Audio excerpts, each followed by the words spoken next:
Assalamualaikum warahmatullahi wabarakatuh. Terima kasih kepada Ibu Tuti Nuryati selaku dosen mata kuliah Statistik 2 yang telah memberikan kesempatan kepada kelompok kami untuk presentasi pada kali ini. Perkenalkan, kami dari kelompok 6 ingin mempresentasikan tugas kami yang berjudul Pengaruh Pendapatan dan Kemudahan Mencari Pekerjaan di Bidang Profesi Konsultan Pajak. Latar belakang. Menurut Peraturan Menteri Keuangan Republik Indonesia Nomor 111/PMK 03/2014, yang dimaksud dengan konsultan pajak adalah orang yang memberikan jasa konsultasi perpajakan kepada wajib pajak dalam rangka melaksanakan hak dan memenuhi kewajiban perpajakannya sesuai dengan Peraturan Perundang-undangan Perpajakan. Akuntan Indonesia 2020. Ikatan Akuntan Indonesia 2019 mengungkapkan, dalam standar akuntansi keuangan entitas tanpa akuntabilitas publik atau SAK-ETAP mendefinisikan pendapatan adalah penghasilan yang timbul dalam pelaksanaan aktivitas entitas yang biasa dan dikenal dengan sebutan berbeda seperti penjualan, imbalan, bunga, dividen, royalti, dan sewa. Pasar kerja adalah area bebas yang dimana pekerja dapat direkrut untuk mengisi berbagai macam posisi seperti sekretaris, mekanik, kasir, dan sebagainya. Menurut Simanjuntak Payaman J tahun 1998, pasar kerja adalah proses terjadinya penempatan atau hubungan kerja melalui penyediaan dan permintaan tenaga kerja. Berdasarkan latar belakang, maka dapat disimpulkan rumusan masalah dalam penelitian ini antara lain seperti berikut. Pertama, apakah pendapatan berpengaruh terhadap minat mahasiswa di bidang akuntansi perpajakan? Kedua, apakah pertimbangan pasar kerja mempengaruhi minat mahasiswa di bidang akuntansi perpajakan? Tujuan penelitian. Adapun tujuan dari penelitian ini yaitu yang pertama untuk mengetahui apakah pendapatan berpengaruh terhadap minat mahasiswa di bidang akuntansi perpajakan. Lalu yang kedua untuk mengetahui apakah pertimbangan pasar kerja mempengaruhi minat mahasiswa di bidang akuntansi perpajakan. Lalu ada metode penelitian. Metode penelitian yang kami gunakan untuk penelitian ini adalah pendekatan metode survei, yaitu penelitian yang mengambil sampel dari suatu populasi dan menggunakan kuesioner sebagai alat pengumpulan data yang pokok. Penelitian ini menggunakan variabel bebas atau variabel X dan variabel terikat atau variabel Y. Untuk variabel Y adalah minat mahasiswa di bidang konsultan pajak. Lalu untuk variabel X1-nya adalah pendapatan dan untuk variabel X2-nya adalah kemudahan mencari pekerjaan. Populasi dalam penelitian ini adalah 100 mahasiswa Universitas Bhayangkara Jakarta Raya. Dan untuk sampelnya kami melakukan perhitungan menggunakan rumus N kecil sama dengan N besar dibagi dalam kurung 1 ditambah dalam kurung N besar dikali E pangkat 2 tutup kurung. Dan untuk sampelnya, kami melakukan perhitungan menggunakan rumus N kecil sama dengan N besar dibagi dalam kurung 1 ditambah dalam kurung N besar dikali E pangkat 2. Dalam rumus tersebut, terlihat unsur-unsur seperti N kecil, N besar, dan E. Berikut adalah penjelasannya. N kecil adalah jumlah sampel yang dicari, N besar adalah jumlah populasi, dan E adalah margin error yang ditoleransi. Jika E atau margin error yang digunakan adalah 5%, maka perhitungan sampel yang digunakan adalah sama dengan 100 dibagi dalam kurung 1 ditambah dalam kurung 100 dikali 0,05 pangkat 2 tutup kurung sama dengan 100 dibagi dalam kurung 1 ditambah dalam kurung 100 kali 0,0025 tutup kurung, dan hasilnya adalah 80. Setelah itu, kami menggunakan metode analisis data. Analisis yang digunakan dalam penelitian ini adalah analisis regresi linear berganda dengan bantuan program SPSS. SPSS adalah sebuah program untuk menganalisa data untuk perhitungan. Sebelum melakukan analisis regresi berganda dan hipotesis, terlebih dahulu dilakukan pengujian statistik deskriptif dan asumsi klasik. Hasil penelitian statistik deskriptif. Menurut Ghazali Imam 2013, statistik deskriptif memberikan gambaran atau deskripsi sesuatu data yang dilihat dari nilai rata-rata atau mean, standar deviasi, varian, maksimum, minimum, sum, range, kurtosis, dan skewness atau kemencengan distribusi. Berdasarkan hasil analisis bahwa jumlah responden N dalam penelitian ini adalah 80. Untuk pembahasan dari average, standar deviasi, minimum, dan maksimum dari masing-masing variabel, penelitian ini akan dijelaskan sebagai berikut. Berdasarkan tabel di atas dapat disimpulkan. Untuk X1.1, N-nya 80, range-nya 4, minimumnya 1, maksimumnya 5, mean-nya 3.60, standar deviation-nya 0,866, dan untuk variance-nya 0,749. Untuk X1.2, N-nya 80, range-nya 4, minimumnya 1, maksimumnya 5, mean-nya 3.60, dan standar deviation-nya 0,908, dan untuk variance-nya 0,825. Untuk X1.3, N-nya 80, range-nya 4, minimumnya 1, maksimumnya 5, mean-nya 3.70, standar deviation-nya 0,802, variance-nya 0,643. Untuk X1.4, N-nya 80, range-nya 3, minimumnya 2, maksimumnya 5, mean-nya 3.63, standar deviation-nya 0,786, variance-nya 0,617. Untuk X1.6, N-nya 80, range-nya 3, minimumnya 2, maksimumnya 5, mean-nya 3.88, standar deviation-nya 0,786, dan untuk variance-nya 0,617. Untuk X1.6, N-nya 80, range-nya 3, minimumnya 2, maksimumnya 5, mean-nya 3.87, standar deviation-nya 0,753, variance-nya 0,566. Untuk X1.7, N-nya 80, range-nya 4, minimumnya 1, maksimumnya 5, mean-nya 3.80, standar deviation-nya 0,892, dan untuk variance-nya 0,795. Untuk X2.1, N-nya 80, range-nya 3, minimumnya 2, maksimumnya 5, mean-nya 4.03, standar deviation-nya 0,795, variance-nya 0,632. Untuk X2.2, N-nya 80, range-nya 4, minimumnya 1, maksimumnya 5, mean-nya 3.83, standar deviation-nya 0,952, dan untuk variance-nya 0,906.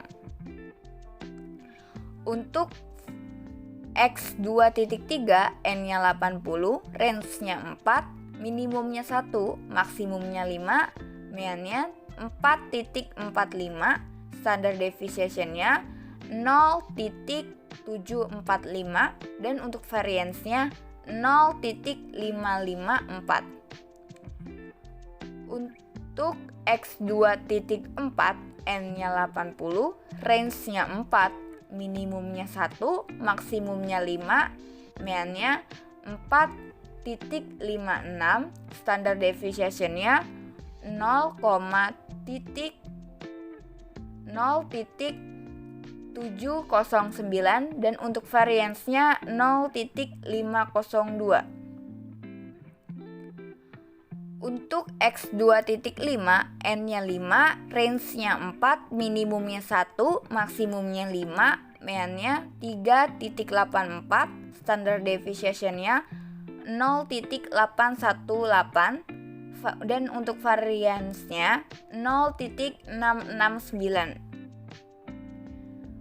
Untuk X2.6, N-nya 80, range-nya 4, minimumnya 1, maksimumnya 5, mean-nya 4.49, standard deviation-nya 0.729, variance-nya 0.531. Untuk Y1, Y.1, N-nya 80, range-nya 4, minimumnya 1, maksimumnya 5, mean-nya 4.36,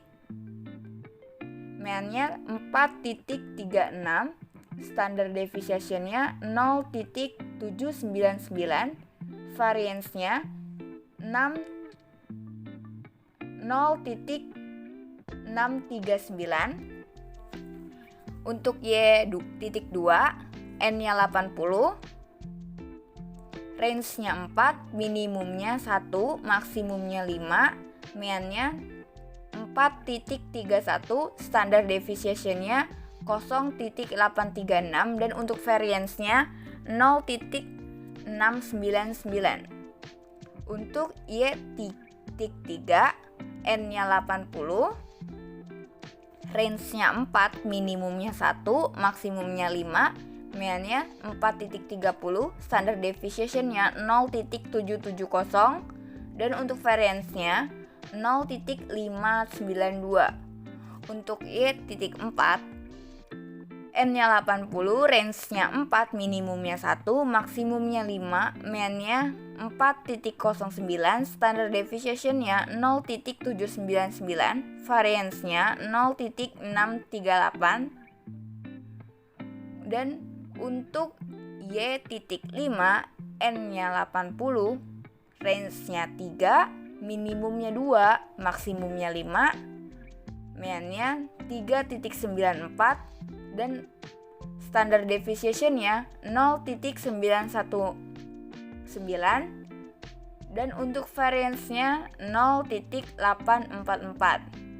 Valid-nya N list-wise N80.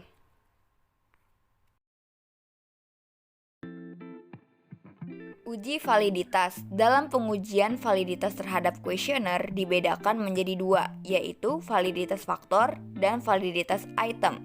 Validitas faktor diukur bila item yang disusun menggunakan lebih dari satu faktor. Pengukuran validitas faktor ini dengan cara mengkorelasikan antara skor faktor dengan skor total faktor. Validitas item ditunjukkan dengan adanya korelasi atau dukungan terhadap item total. Perhitungan dilakukan dengan cara mengkorelasikan antara skor item dengan skor total item. Dari hasil perhitungan korelasi akan didapat suatu koefisien korelasi yang digunakan untuk mengukur tingkat validitas suatu item dan untuk menentukan apakah suatu item layak digunakan atau tidak. Dalam penentuan layak atau tidaknya suatu item yang akan digunakan dilakukan uji signifikansi koefisien korelasi pada taraf signifikansi 0,05, artinya suatu item dianggap valid jika berkorelasi signifikan terhadap skor total. Dari tabel di atas dapat dijelaskan bahwa nilai R hitung lebih besar dari R tabel berdasarkan uji signifikansi 0,05, artinya bahwa item-item tersebut di atas valid.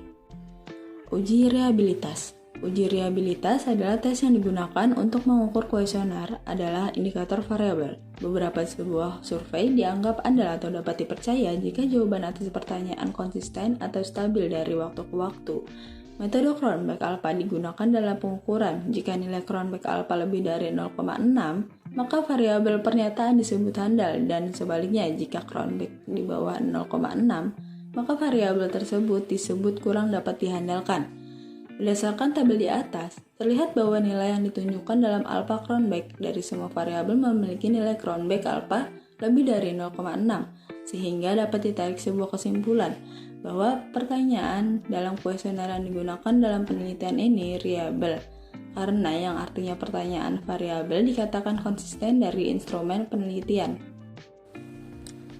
Uji normalitas. Berdasarkan gambar di atas, dapat dilihat hasil pengujian normalitas menggunakan normal menunjukkan pola grafik dapat dilihat dari titik data pada gambar menyebar dan menyebar ke arah diagonal.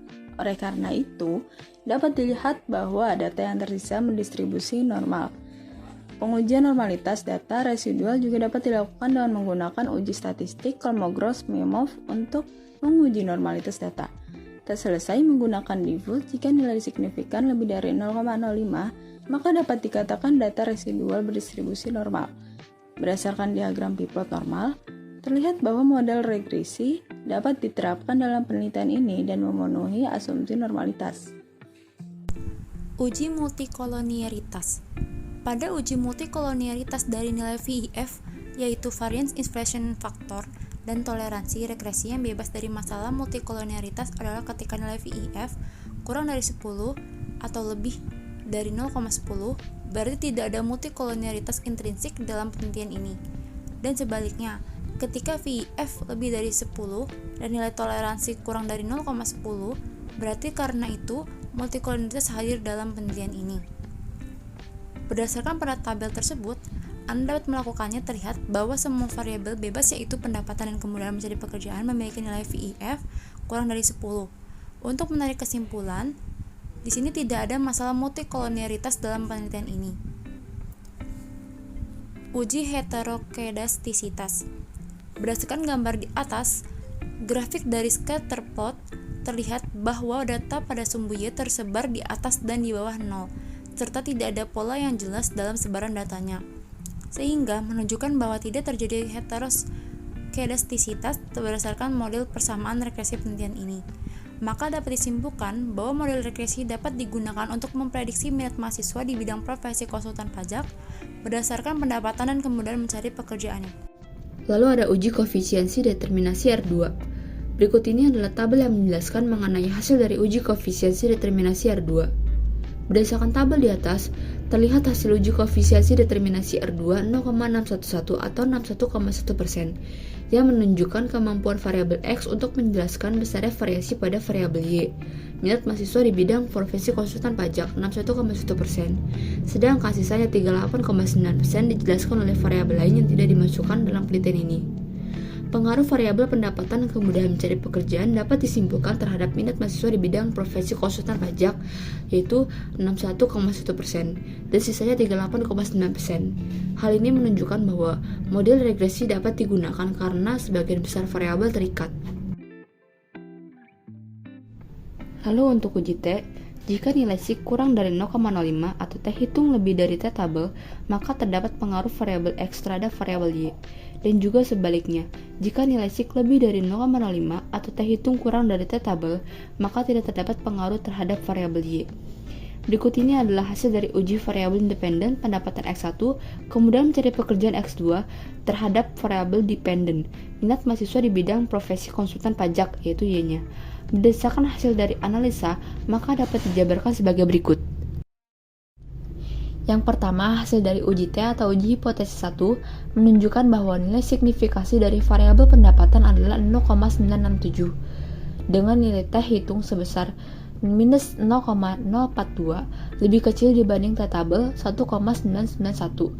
Maka HO diterima sehingga dapat disimpulkan bahwa variabel pendapatan tidak berpengaruh terhadap minat mahasiswa di bidang profesi konsultan pajak.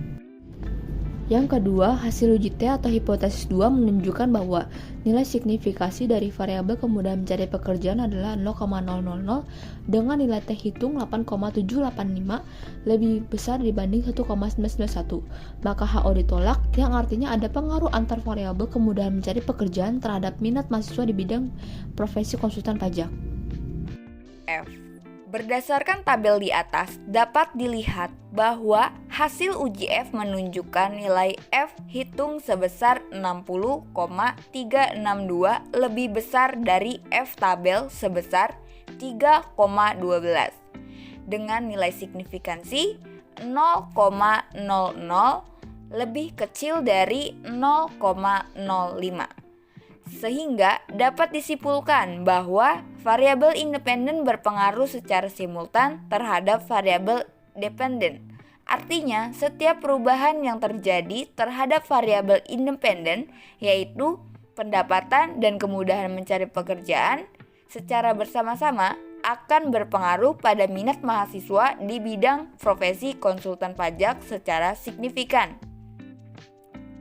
Kesimpulan, berdasarkan hasil dari analisis dan uraian, penelitian ini memiliki tujuan untuk mengetahui pengaruh pendapatan dan kemudahan mencari pekerjaan terhadap minat profesi konsultan pajak dengan 80 responden atau sampel.